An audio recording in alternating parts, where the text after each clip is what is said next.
consistency. Like, it's really throwing me. Sorry, lot to delete here. 1, 2, 3, snap. Welcome to Attached, Season 3. Whoa! Yay! A podcast about the loved ones we're attached to and the good, the bad, and the ugly advice about those relationships that maybe we shouldn't be so attached to. We here at Attached want to share ways to enhance your relationships and debunk all of that bad relationship advice using science. I'm Dr. Patricia Robertson out of the University of Tennessee.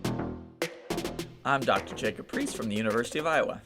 And I'm Dr. Sarah Woods at UT Southwestern Medical Center. In this episode, Jacob will bring us something fantastic in our pop and culture section. I don't know how you do this every time, Patricia, but like, it is going to be fantastic. That's the exact word I would use for it. So, and you will see why.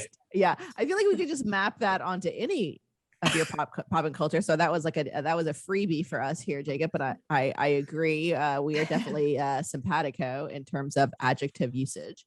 Then in our academic deep dive segment, we're going to discuss the academic article, Occupational Characteristics and Parents' Childcare Time. And then in good or bad advice, we are going to discuss an article from the website What to Expect. If you have any advice that you'd like us to talk about, send it to us. You can email us at attachedpodcast@gmail.com, tweet us, Facebook us, Instagram us, all at Attached Podcast, or go to attachedpodcast.com and send us a message there. Also, we're on YouTube, so please smash that YouTube subscribe button and follow us there for a video version of each of our podcast episodes. But before we get to all that, how are you guys doing? Long time no talk in the podcast space. What's going on? I feel like I'm in a weird space right now. Summer has been great. Yeah. You know, I had my hot vac summer. It was So happy for you. Seeing friends, being able to go out to, restaurants again because we're both vaccinated and cases were really low for a time period, and it was wonderful, and the weather's been relatively great for Iowa. And now we have a mandate that schools cannot wear masks. And so I kind of have this trepidation that we're all going to be back in our homes in a couple of weeks because of that. So when we ended this podcast, I was like so excited. I was like, I'm vaccinated. It's going to be great. We're turning the corner. And now it's just like, I know. I don't do this anymore. Sorry. That's like really a downer to start a podcast. Welcome to season 3. Season 3 is just a continuation of season 2. Oh God. Oh God. But I'm so glad you had your hot back summer. Yeah, only thing keeping you going. It was good. And now I'm just like, oh no. Oh I no. know. Oh no.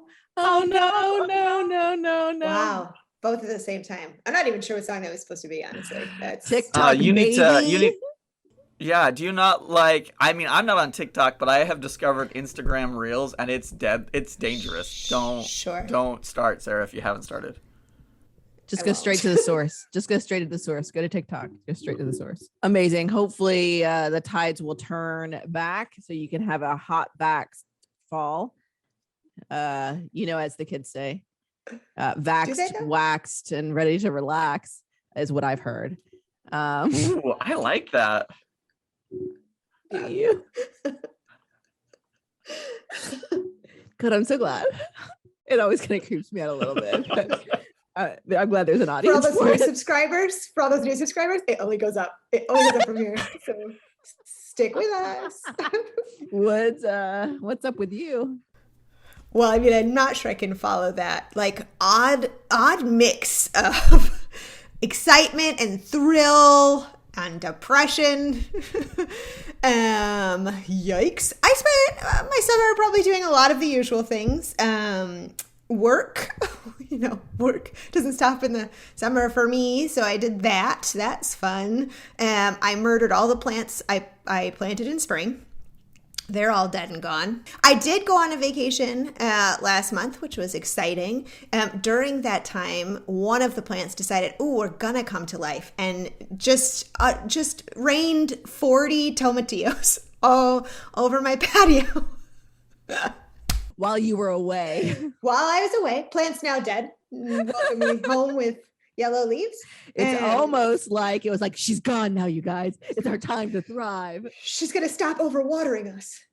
So yeah, it's been probably not too dissimilar from Jacob. Only I would just describe it very differently. So thanks for checking in. Well, this summer, for all of our wonderful podcast listeners, I decided to have one of those hot, amazing pandemic babies. So since I've been away, I've become a mother for the third time, just adding another little wee person to the family. Perfect. He's so perfect. Super adorable. Doing all the giggling and rolling over stuff. I love it, love it, love it.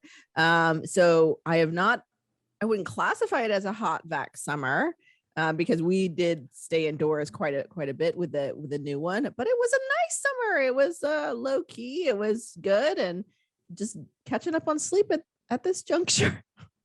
That's what I'm trying to do. Important goal. Yeah, important goal. And currently, unless you're on YouTube, I'm drinking some nice iced coffee. Can you hear it? Yep, a little bit, yeah. A little bit. So fancy. So yeah, iced coffee is my life. And it's been good. It's been fun. A little tiring, but such is life. First up, poppin' culture. We learn about relationships from our friends and family, of course. But a lot of what we think about love and relationships come from what we see in pop culture. For this first segment, we like to take a moment to highlight events in pop culture that influence people's lives and how we view relationships. We teased that this was going to be a fantastic one. Jacob, what you got for us? This summer, in addition to being a hot vac summer, was a summer full of quality trashy television. You had Love Island, UK and USA. You had Katie Thurston's season of The Bachelorette. Bachelor in Paradise is starting. Oh my God. So exciting. But I want to introduce you to a new level of trashy reality television. Oh my gosh. There's another level. We're leveling up. That's May I present to you, ladies and gentlemen, F-Boy Island. No, that's not a show. No, F-Boy Island is a reality television dating show on HBO Max. So there's like some boobs and there's no. There's no. Okay. There's none of that. This is not a. I mean, it's HBO. Sorry, that's exactly where my mind went. I'm like, oh my God, they show a penis. There's a bunch of murders or like a bunch of death. What kind of island is it? So, are y'all familiar with Nikki Glaser? Yes, I like her a lot. Yeah, so she's the host, and what I love about F-Boy Island is it knows it's trashy, and Nikki Glaser, who's also a producer of the show, just makes fun of everything about it. So it's really funny as well. It's like self-aware. There's 3 single women who come to this island, and they introduce them to 24 men. 12 of those men are self-described nice guys. They're looking for a relationship. They want to settle down. They want to be able to make and create something meaningful. Okay, sure. So they go on a reality show. This makes sense. Go on. Go on. The other 12 men are self-described F-boys. So are we all familiar with the term F-boy? I mean, I am, but our audience might not be. So please. All right. So yes, F-boy. For our audience, could you please describe? So F-boy, which is short for fuckboy, is sorry, language there. Is really this idea of dudes who tell women whatever they want to hear to try to hook up with them, and then they might ghost them, or they're not really looking for something serious, and they just want to kind of. I think it's the modern day term for like player, right? Yeah, like I think the Gen Z has co-opted what we elder millennials would call a player, and or playa. or playa. This whole thing is the level of cringe I'm experiencing is like so high. Go on. So at the beginning of the show, the status of each of the men is unknown, right? And so as men get eliminated, they reveal whether they were an F-boy or a nice guy. But about... It's a half and half, right? Yeah, it's half and half. So about 6-7 episodes in, they have the remaining dudes that are there reveal their status to these women, right? Oh. If they're going to say, hey, are you an F-boy or are you a nice guy? So the reason I bring this up is because half of the dudes that were left were F-boys and half of the dudes that were there were nice guys. Okay. And at the end, what percentage, because they choose one person at the end, how many of the women do you think chose nice guys? How many chose F-boys? Everybody chose a nice guy? Nope, that's Wood or PR's guess. Woods, what's your guess? One chose a nice guy. That's correct. Oh.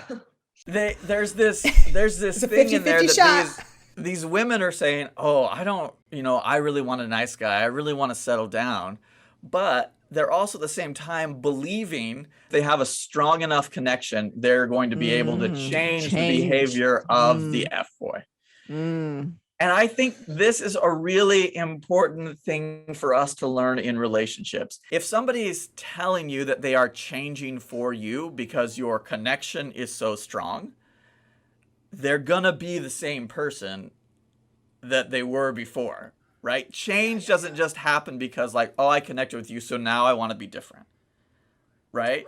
Change is going to take some time. It's going to take building trust. It's going to take introspection. It's going to say, why was I doing this before and why am I different now? And should I really be doing this in the context of the relationship? Because what happens? So the two women that choose the F-boy, one of them actually opts out for the $100,000 prize. Says, oh yeah, I've just been playing you this whole time. And I was really here. I told you I was an F-boy and I'm still an F-boy. And I came here for the money, and that's what I'm taking. The gentleman gets the prize? So... if he opts out, I think is the... Well, so if the women choose an F-boy, then the power goes to the gentleman to decide whether they want to stay in the relationship or take $100,000. That makes a lot of sense. Well, it makes no sense, but it makes a lot of drama. Yeah. It's good for television. So what I just want to get across is this idea that when somebody shows you who they are, it explicitly tells you. Yeah, literally explicitly tells you, you need to believe them. And if then a day later they've said, I've changed, I think you need to be skeptical of that. Yes. Right? Because often the idea of being an F-boy is about using words to get what you want, even if those words aren't true. And I think sometimes people, when they form relationships, romantic relationships especially, and somebody says, I've changed, we want to believe them because we might be attracted to them. They're like, oh, well, I'll be different for you, even though in the past I was like this. And people can and do change. But I think until the person shows you something different at an important juncture, there's an importance of setting a boundary that allows that time to occur so they can actually really show you that they have changed, right? Just saying you've changed doesn't mean you've changed. Right. And I think this is really important to understand kind of where this narrative comes from in our culture and our society, or a portion of it, at least.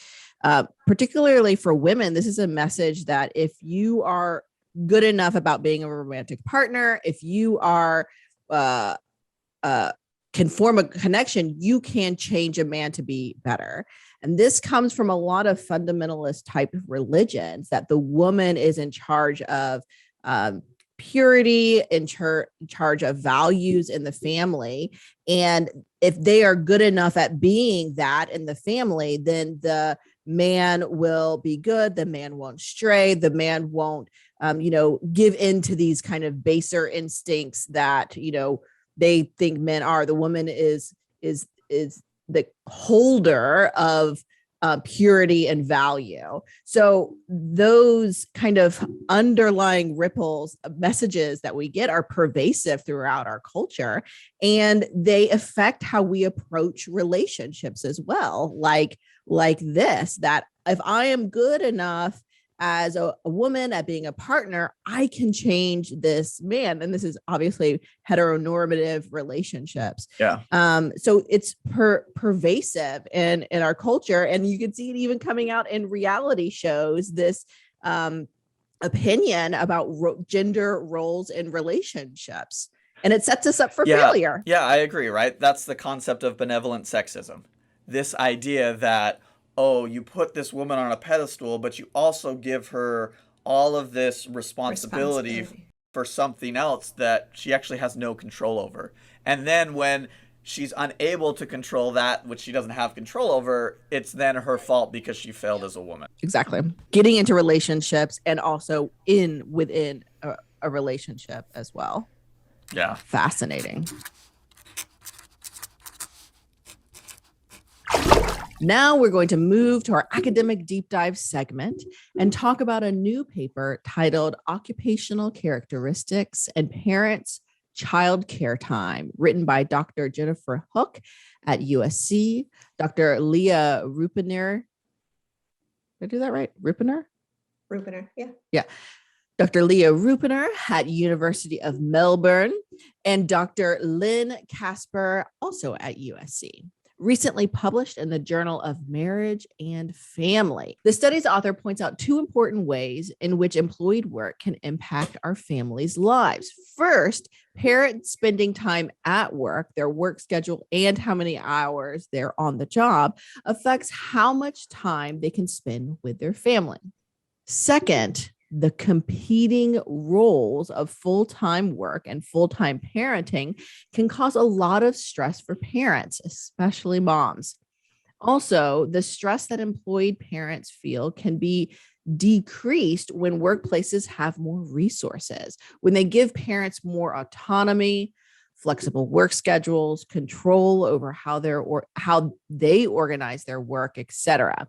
But working parent stress is worse when jobs have more demands. Aside from just the number of hours we spend at work, jobs can add to our stress and exhaustion when the amount of work we're asked to do is too high, or supervisors are critical, or our skills are underutilized. I am definitely feeling all of this right now. So the unique characteristics of where you work matter for how stressed you will feel balancing work and family.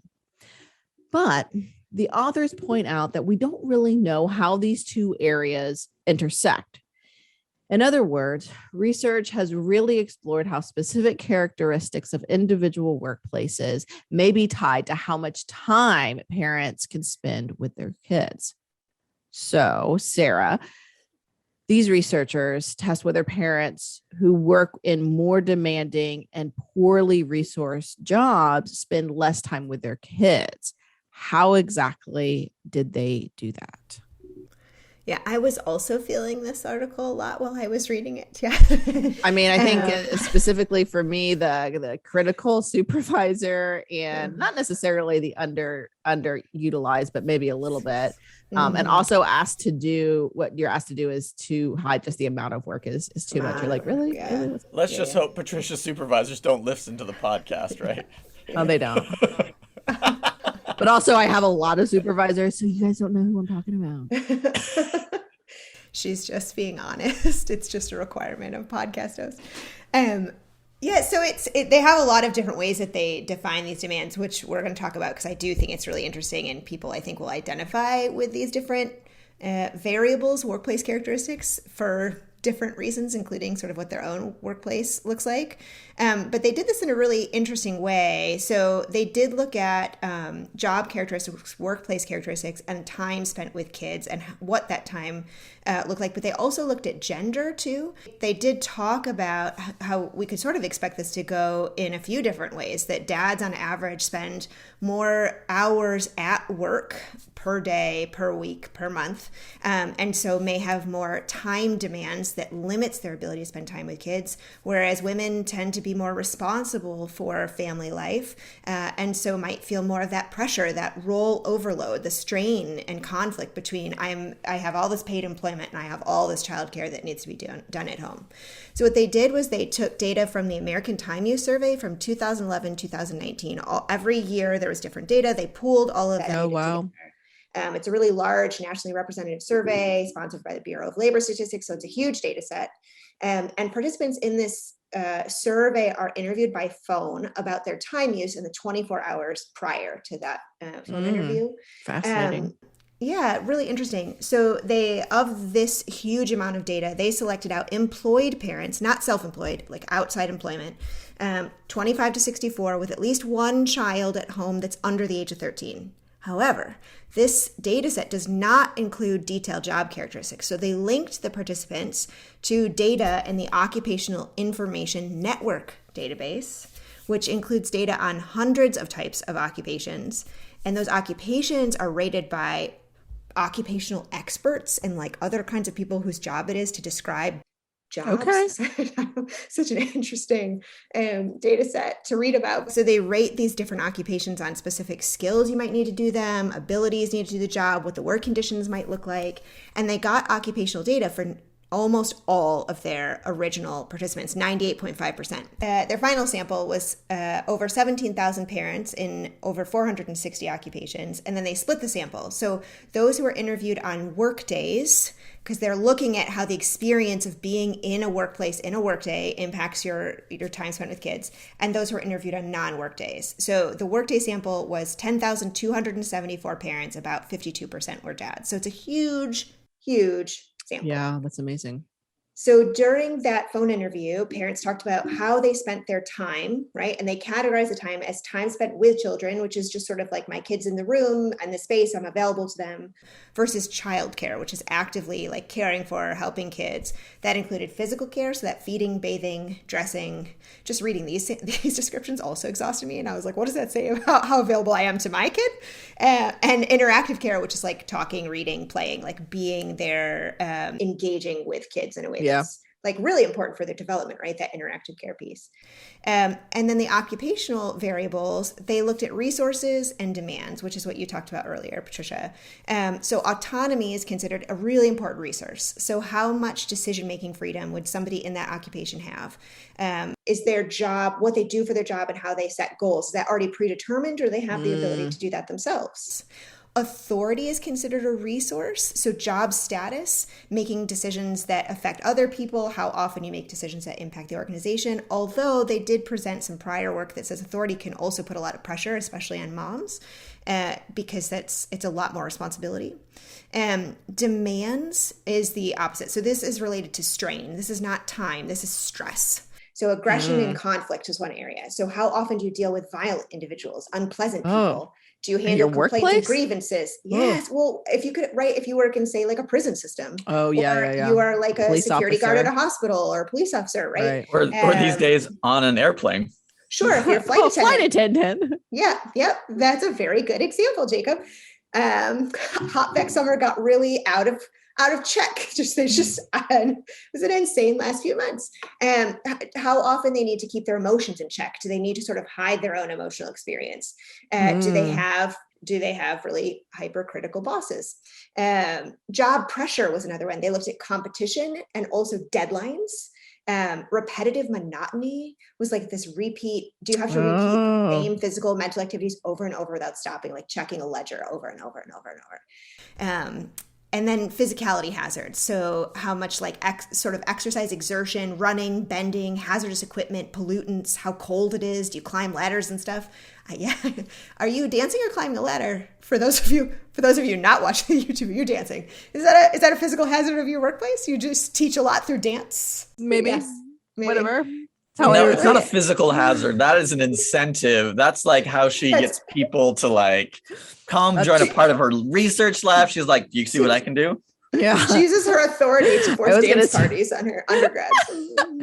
Yeah, all the people in my research lab feel real criticized all the time because I force them to dance and then I talk about their dance moves. It's like that was probably not captured in this data set, but really important for maybe us to talk about at a different time. Offline. Some examples of what they looked at when they looked at these job categories is, right. So they find that people who are in like management, business, financial positions are the highest in authority and autonomy and competition, whereas people who do like sales or office work are highest in monotonous work. But there was a lot of variability within these occupations, especially between moms and dads. They control for a bucket of stuff, anything that could interfere with their ability to sort of tease out how these things might be related. So they control for how many hours you spend at work, the shift of the work you do, your education level, your income, how many kids you have, age, race, ethnicity. There's more that I'm not listing. And what they found, just sort of on average, we'll sort of describe on average what their sample looked like. Moms' jobs rated higher on aggression, conflict, and monotony. I know. Well, they're probably handling more grievances and complaints and thinking about the care work that sometimes happens in the workplace that we talk about in other research, right? Dad's jobs rated higher on competition, which is an aspect of job pressure, and time pressure, and physical hazards. And dads, on average, worked more hours per week.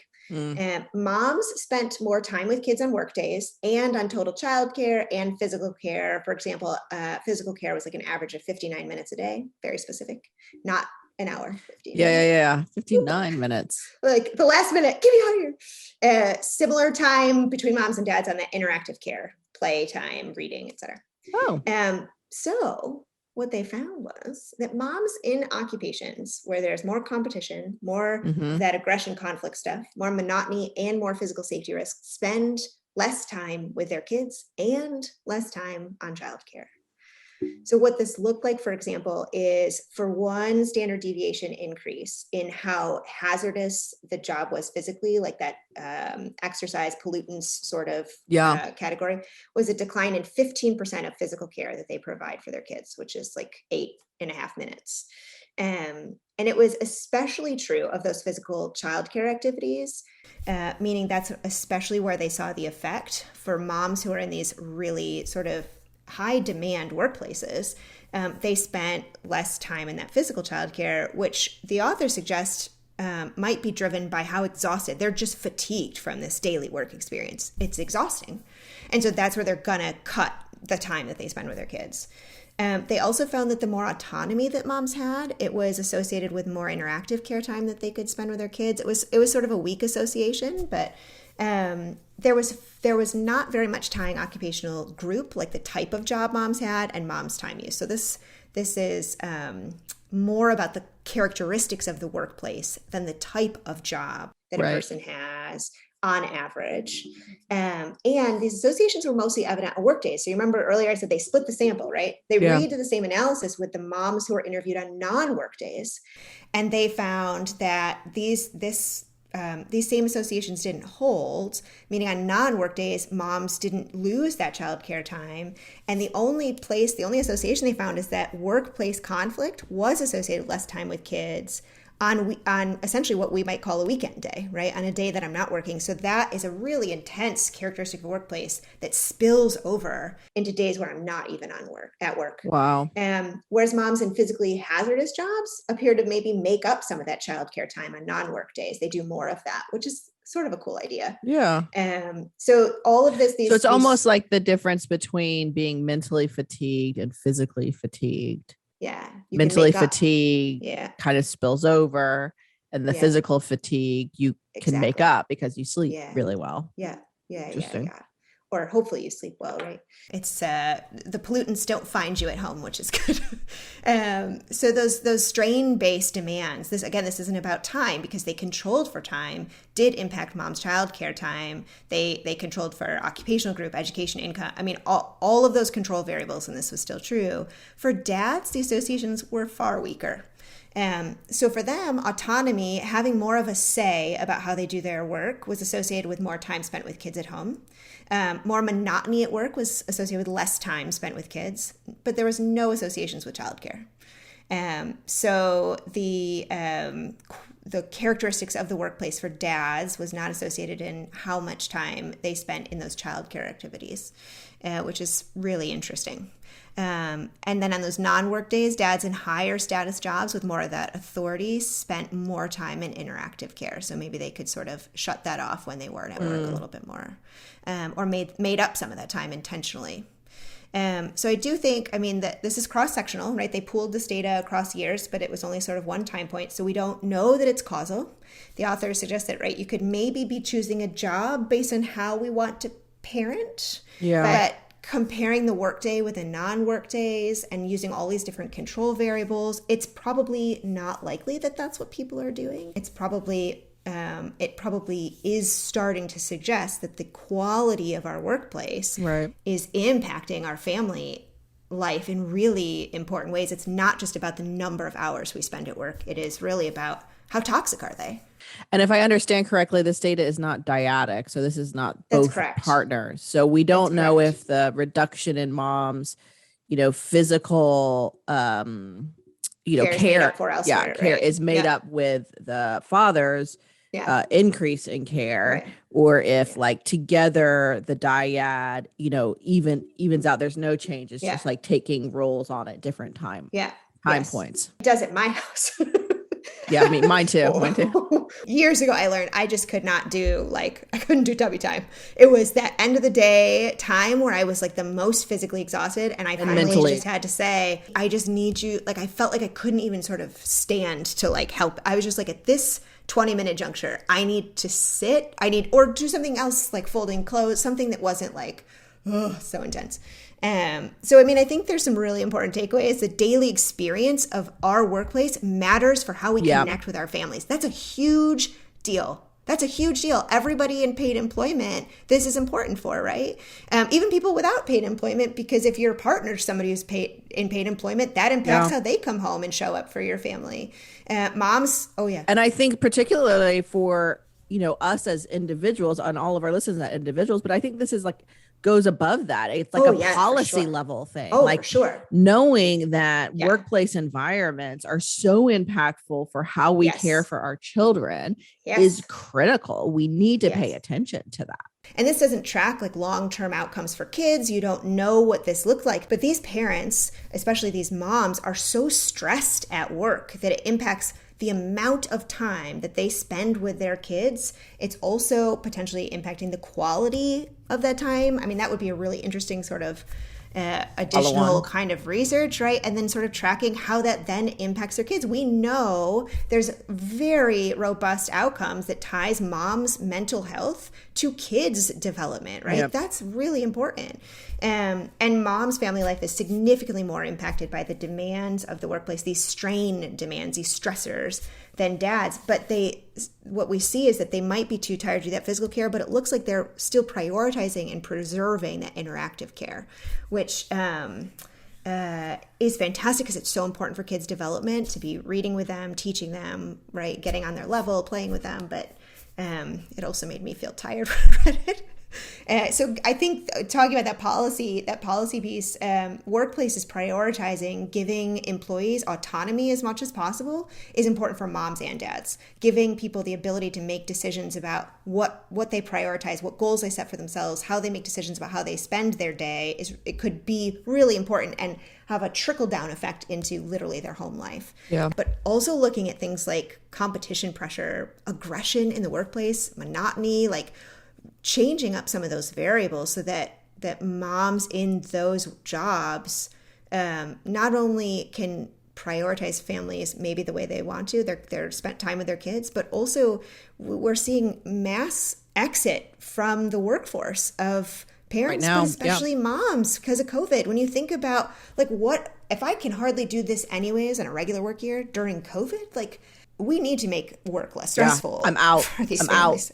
Peace. Like, there's no way. There's also so much evidence being accumulated that the 40-hour work week doesn't actually result in increased productivity, right? Like the study out of Iceland that was widely circulated this summer of showing like, oh yeah, if you have people work 30 to 32 hours a week, they're going to be more productive than if you have them work 40, which gets to some of that monotony, I think, competition piece, maybe not the physical aggression stuff, which is a whole other cultural supervisors, right? Yeah. But I mean, if people are less stressed out, they might be less aggressive to their subordinates. That's true too. Yeah. You would imagine it's possible also that the critical, how critical your supervisor is, or how many grievances you get at work could also be tied to like how much time pressure, like what the deadlines look like. Right? Some of these variables also, I imagine, must intersect, not just within job categories, but within individual workplaces. Here's what I found. Oh. Within individual workplaces. Sorry. My watch was also excited about this article. I wanted to jump in there. It doesn't want to work so hard. It doesn't want to work that hard. It wants some time off, Sarah. Honestly, to be fair, it probably is tracking my heart rate. And it's like, okay, chill. This isn't really about you. Just slow down, woman. Oh, it's telling me to breathe. That's nice. Thank you, iWatch. The iWatch was secured since the last season of Detached. And it's giving me a lot of insight about my own stress in my life. I love it. Hot watch summer. We each have to have something. Hot baby summer, hot back summer, hot watch summer. A watch. Guys, every year I think I'm going to make my life sound so much more interesting. And then I come to these recordings and I'm left with hot watch summer. The tomatillos were raining down on my patio. Like, what is, guys? Sorry. Hot vacay summer? Yeah. Hot vacay summer? You had a hot vacay. I like my watch. It's cool. I'm fine with it. So I was right. Boo! Finally, time for good or bad advice, where we talk about pervasive relationship advice in our culture. We hear relationship advice from parents, families, and friends. We see advice about how to be in these relationships from movies and TV shows. And we read endless advice spewed at us on social media, blogs, and all of those numerous top 10 lists. But a lot of it just isn't actually good advice for our relationships. This is the part of the show when we use science, mind you, to decide if the advice is good or bad. If you have seen or heard some advice you'd like us to talk about, send it to us. Email us at attachedpodcast@gmail.com or get at us on the Twitter, the Insta, or the Facebook, as the kids call it, at Attached Podcast, or go to attachedpodcast.com and send us a message. While you're at it, please kindly rate and review our podcast and that sweet YouTube vid that you're watching. You guys, I'm so cool. And share it with your loved ones. I don't understand why you're laughing. It's fine. It's fine. Actually, for me, it's just nervous laughter because now I'm remembering the trauma I experienced during good or bad advice segments where I say something and then Sarah's like, actually, Jacob, that's not right. And I'm like, no! And then I crumple inside a little bit. So I'm like trying to prepare myself to like. I like how you made your failures about me. That was really weird. Classic white dude move, Jacob. It is. I mean, on good or bad advice, we are going to talk about an article from the What to Expect website, 5 tips mom can depend on, just moms, mind you, not dads, for introducing their child to a new baby by Kim Conte. Link in the bio. So, are you guys ready? Let's do it. Let's do it. First, help them become friends before birth. Just as you're getting to know your baby to be during the several months that he or she is growing inside of you, Your older child can too. Look at an ultrasound photos together. Let your child touch your baby bump, talk and sing to the baby and feel the baby kick. If possible, take your child along to your prenatal appointments to hear the baby's heartbeat. Ask your child what he or she imagines the new baby is thinking or doing inside of your tummy. And continue these conversations once the new baby arrives. For example, your baby sister is crying. Why do you think she's sad?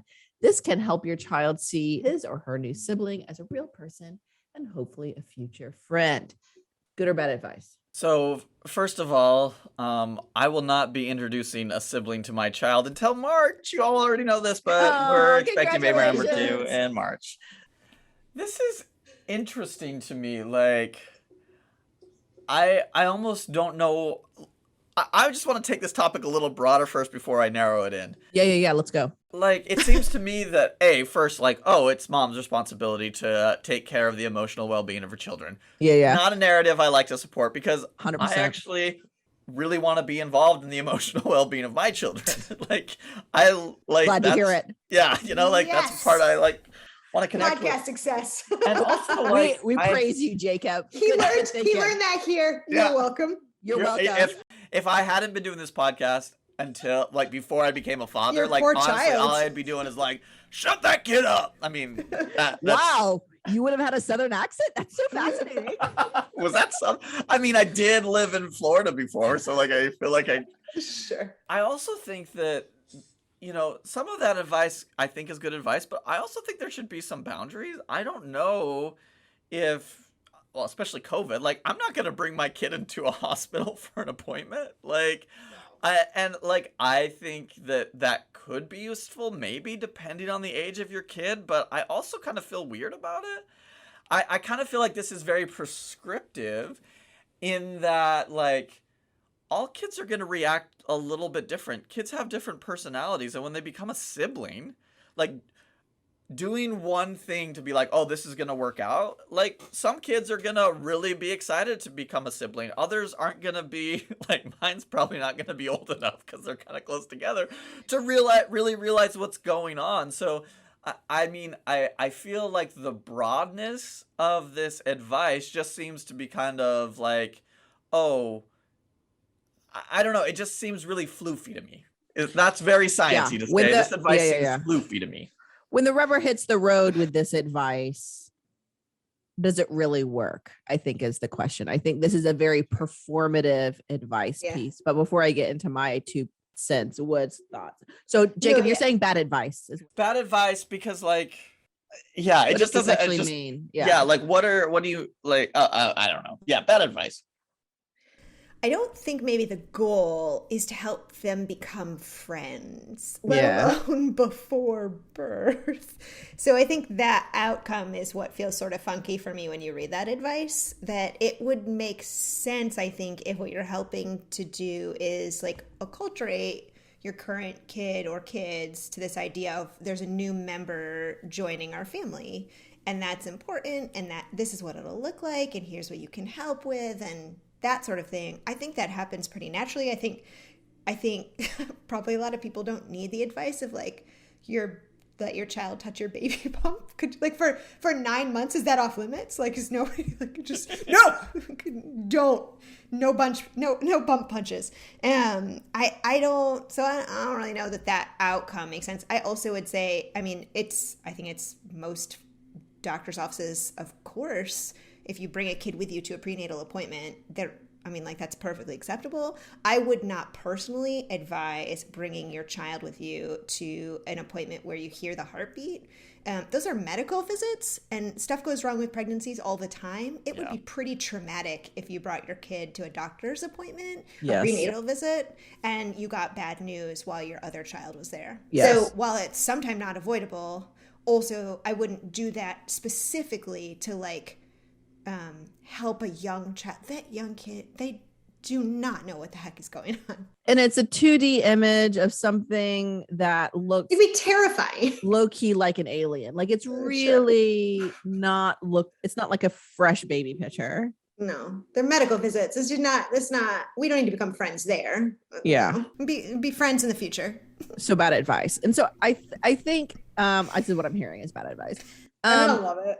I mean, I like there's a portion of this that I like, of course, when change occurs, you want to prepare your child for that change. You don't just want the change to occur and then they are like in this tornado of change, right? And this is all any change or anything to their schedule, right? You want to prepare your child for what they expect. So the adaptation to the change is good or better than, otherwise.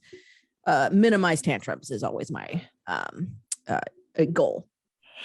But this has to be developmentally appropriate. Yeah, right. Like a 2-year-old, they don't really have a good object permanence. Like the idea that a baby is growing in your belly. Sorry, my 5-year-old was like, "Did you eat the baby?" Like it's very confusing. And then you can talk about the whole.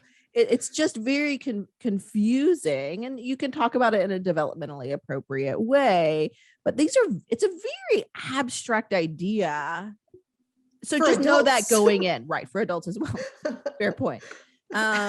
So going in, know that if you're going to explain this, they probably won't get it the first time, and that's okay. The way this describes it is like, you just tell them they're going to have a new friend, a new kid, and they're going to be like, cool. So for example, I think what rubs me the wrong way is like this idealistic picture perfect introduction of a kid. So I fell into this trap as well. Like when we were, ready to tell the older kids about the new baby, I was like, oh my gosh, I've seen all of these things on Instagram about like you give the kids a gift and it's a t-shirt inside it and they pull it up and it's like, congrats, big brother, congrats, big sister. And I was like, oh my God, this is going to be fantastic. So I did that. My oldest, who is 8, did not get it. She was like, I'm already a big sister. Thanks for the shirt. Like what? My 4-year-old at the time, now 5-year-old, because I said, "What? Here's a present." Said he was livid. He said, "A t-shirt." He was like, "A t-shirt. I wanted a present. I wanted a toy. Like, what the heck? Like, what are you doing?" And I'm like, "But it says Big Brother." He was like, "I don't care. What? Give a shit. Anyway, that's your life goal, not mine. Not mine. What is it? Why are you putting this on me, Mom?" I'm like, fair point. These are guys. This is accurate. Like this is correct.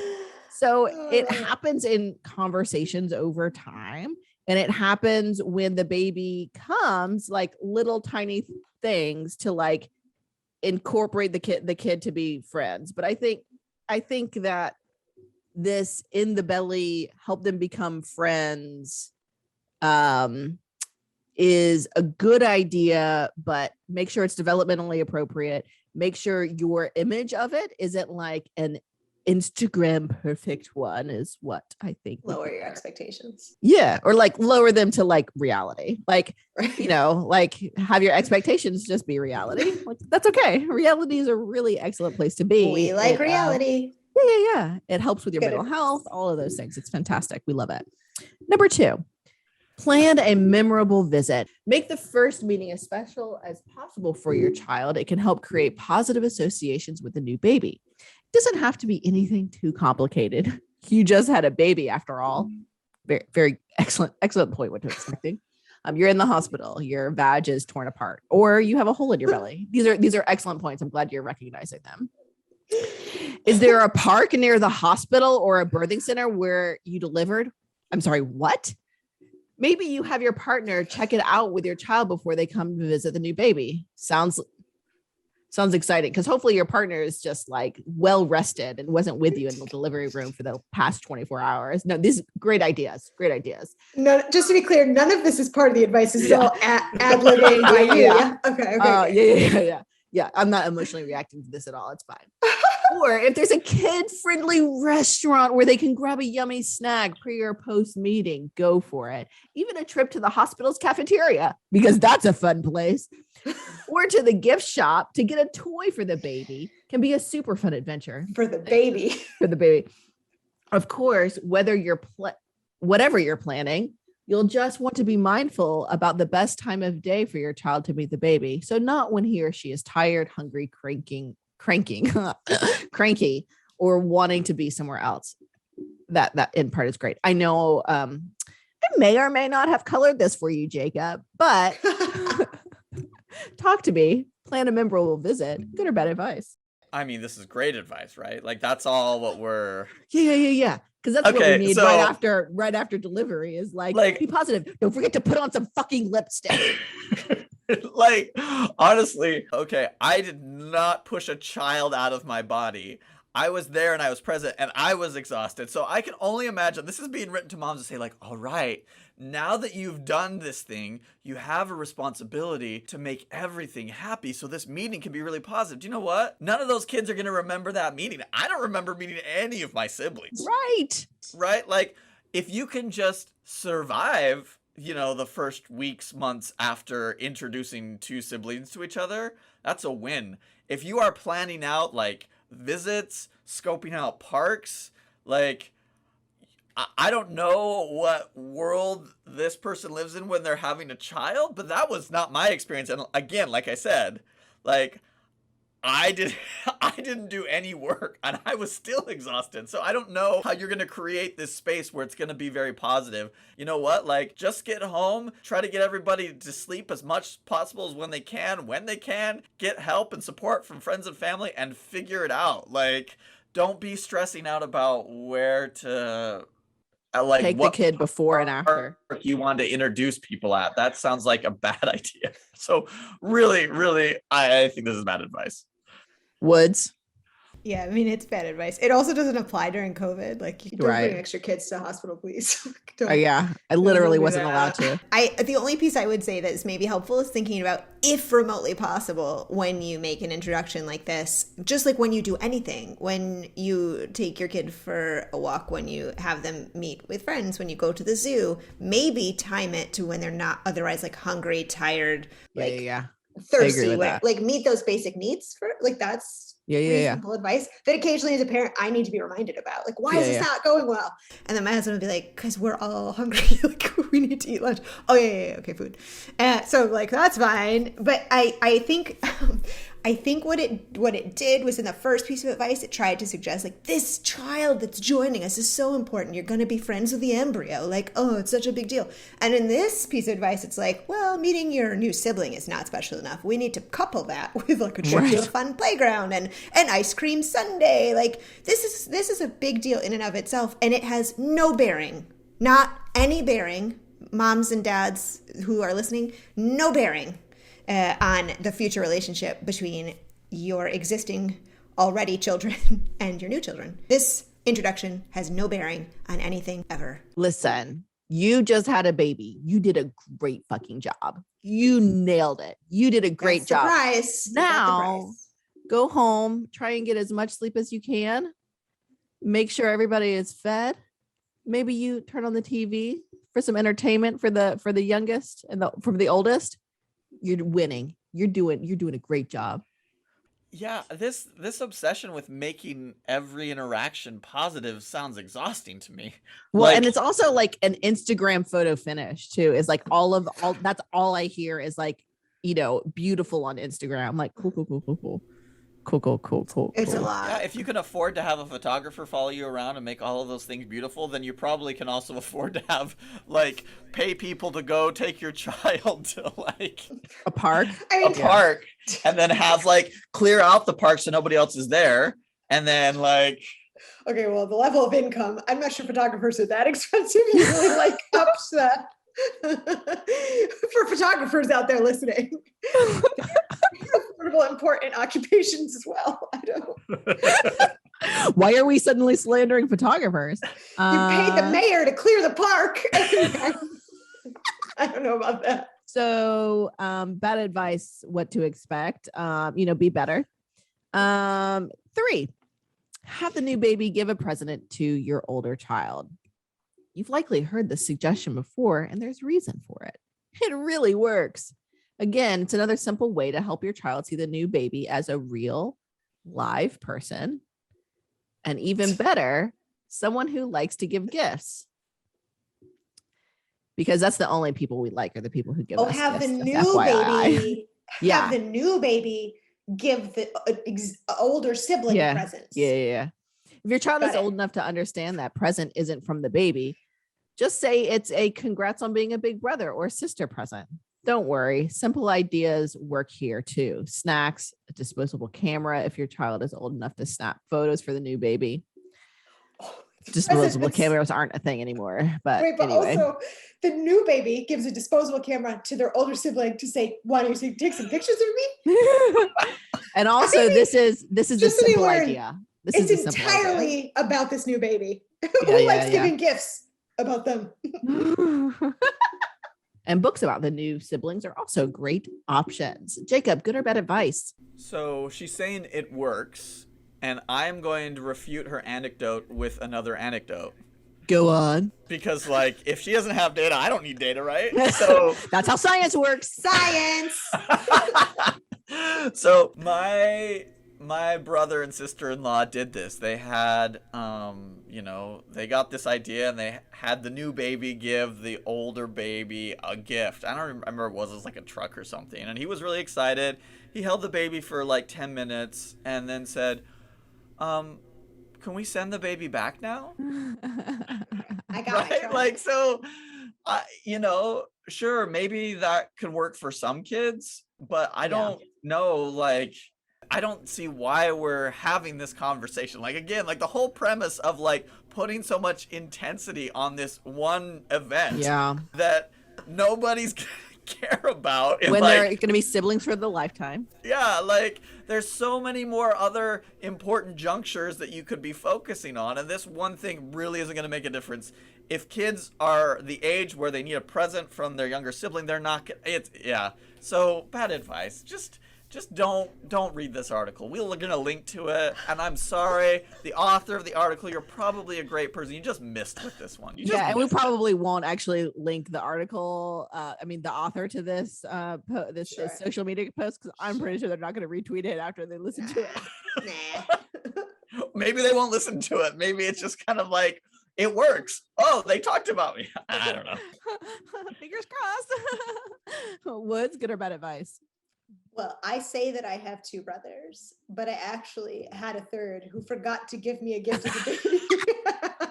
And I wrote him out of my life. So it's a very serious gift giving opportunity. No, so what this does is set up really confusing developmental understanding for your older children about what this baby is capable of. Because what the advice said was, if they are old enough to know that the baby can't give gifts, just be like, oh, it's a congratulations present for you. Okay, then why? But also that means the rest of the children were pretending the baby actually did give the gift. Well, then what is this baby capable of? Because now you're going to tell me we go home, I have to get diapers for you when you're like, you can't get up, or can you go get the bottle from the fridge, or can you like, oh, they're crying and that's just what babies do. Well, the baby just gave me a present a week ago, so that's really confusing. It's just very, I think, unnecessary. The child is maybe gift enough for the family, and for some kids, having a new sibling is really not exciting. So the present isn't really going to change that. I think it it's also one more kind of thing you could take off your to-do list. Yeah, I agree. I certainly agree. So bad advice all around. It's just, and also they turned the baby into Santa Claus, right? Like this baby really did give you a gift. Oh. I don't like the expectation also that we only like people who give us gifts too.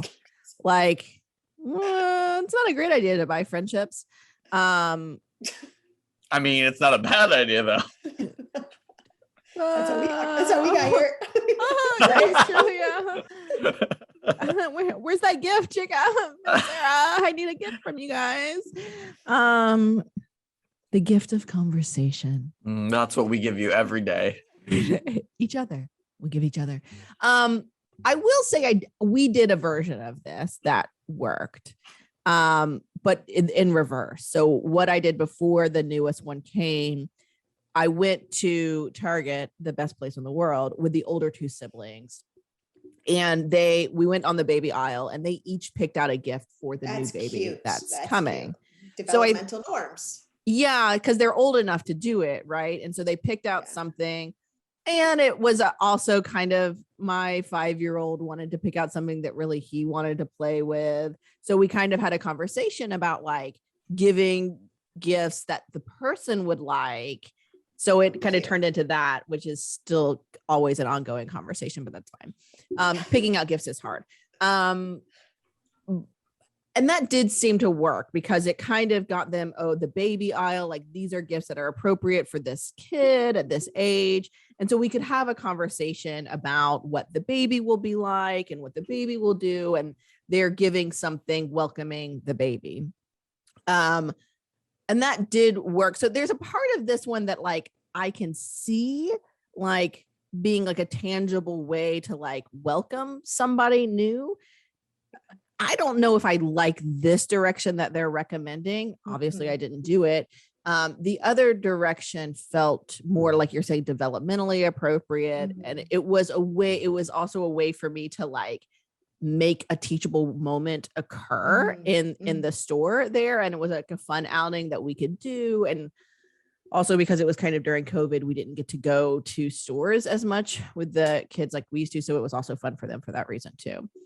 I'm going to say like maybe advice, but I personally liked it the other direction for all of the science and developmental reasons. So obviously I think my way is better.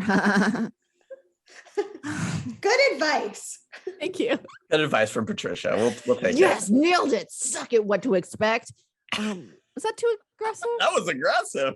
Sorry. This I'm workplace so sorry. is getting hostile.